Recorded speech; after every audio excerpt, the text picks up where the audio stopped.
आइए प्रार्थना करेंगे। स्वर्ग और पृथ्वी का सृजनहार महान दयालु परम पवित्र पिता, इस मौका के लिए धन्यवाद देते हैं कि हम आपके पवित्र वचन को सीखने समझने जा रहे हैं। हमें बुद्धि ज्ञान दीजिए, यीशु मसीह के नाम से मांगते हैं, आमीन। जय मसीह के दोस्तों, परमेश्वर का सिंहासन एक पवित्र स्थान है। सवाल एक, परमेश्वर कहाँ रहता है? पढ़ें यशायाह 57:15। क्योंकि जो महान और उत्तम और सदैव स्थिर रहता और जिसका नाम पवित्र है, वह यह कहता है, मैं ऊंचे पर और पवित्र स्थान में निवास करता हूँ और उसके संग भी रहता हूँ जो खेदित और नम्र हैं, कि नम्र लोगों के हृदय और खेदित लोगों के मन को हर्षित करूँ। परमेश्वर ऊंचे पर पवित्र स्थान में रहता है। सवाल 2, आराम से ही हमारे पवित्र स्थान का स्थान क्या रहा है? पढ़ें यिर्मयाह 17:12। हमारा पवित्र आराधनालय आदि से ऊंचे स्थान पर रखे हुए एक तेजोमय सिंहासन के समान है। इब्रानियों 1:8।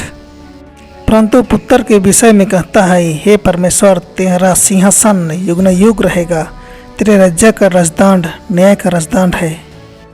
हमारे पवित्र स्थान आदि से ऊंचे स्थान पर रखे हुए एक तेजोमय सिंहासन के समान और युग न युग से रहा है। सवाल 3, सदृश्य से पौलुस स्वर्गीय पवित्र स्थान को क्या घोषित करता है? पढ़ें इब्रानियों 9:24। क्योंकि मसीह ने उस हाथ के बने हुए पवित्र स्थान में, जो सच्चे पवित्र स्थान का नमूना है, प्रवेश नहीं किया, पर स्वर्ग ही में प्रवेश किया, ताकि हमारे लिए अब परमेश्वर के सामने दिखाई दे। पौलुस ने स्वर्गीय पवित्र स्थान को स्वर्ग ही कह के घोषित करता है।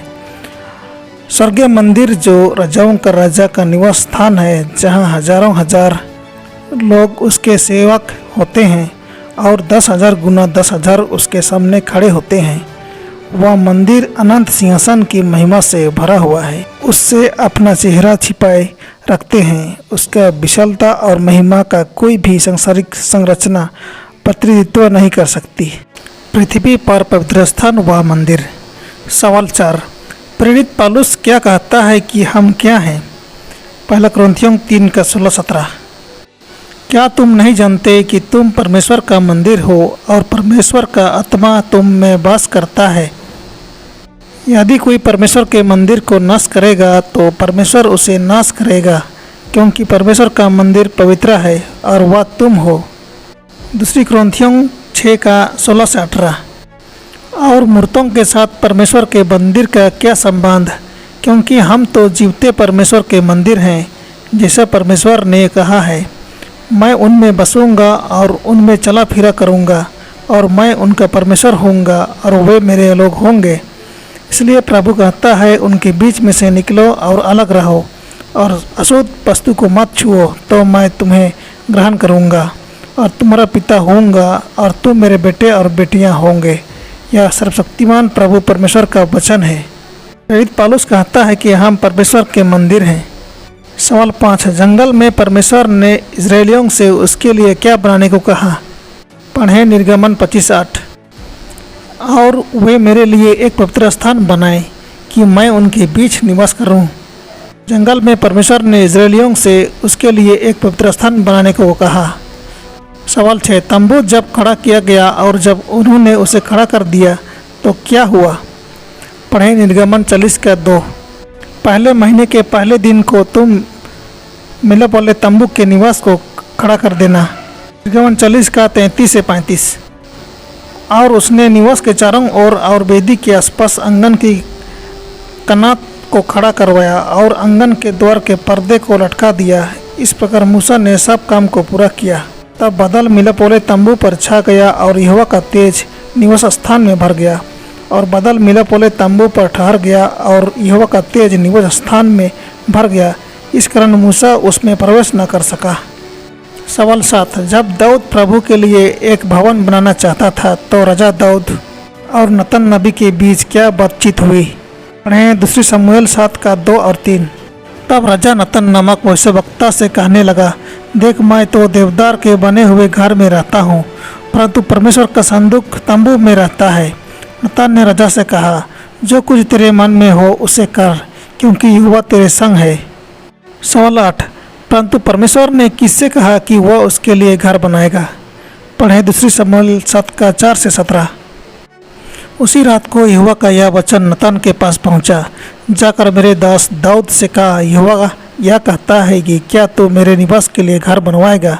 जिस दिन से मैं इस्राएलियों को मिस्र से निकल लाया, आज के दिन तक मैं कभी घर में नहीं रहा, तंबू के निवास में आया जाया करता हूँ, जहाँ मैं समस्त इस्राएलियों के बीच फिरता रहा। क्या मैंने कहीं इस्राएल के किसी गोत्र से किसी से मैंने अपनी प्रजा इस्राएल की चरवाही करने को ठहराया है?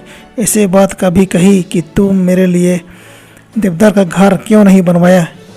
इसलिए अब तो मेरे दास दाऊद से ऐसा कहा, सेनाओं का यहोवा यह कहता है कि मैंने तो तुझे भेड़शाला से और भेड़ बकरियों के पीछे पीछे फिरने से इस मनसा से बुला लिया कि तू मेरी प्रजा इस्राएल का प्रधान हो जाए, और जहाँ कहीं तू आया गया वहाँ मैं तेरे संग रहा और तेरे समस्त शत्रुओं को तेरे सामने से नाश किया है।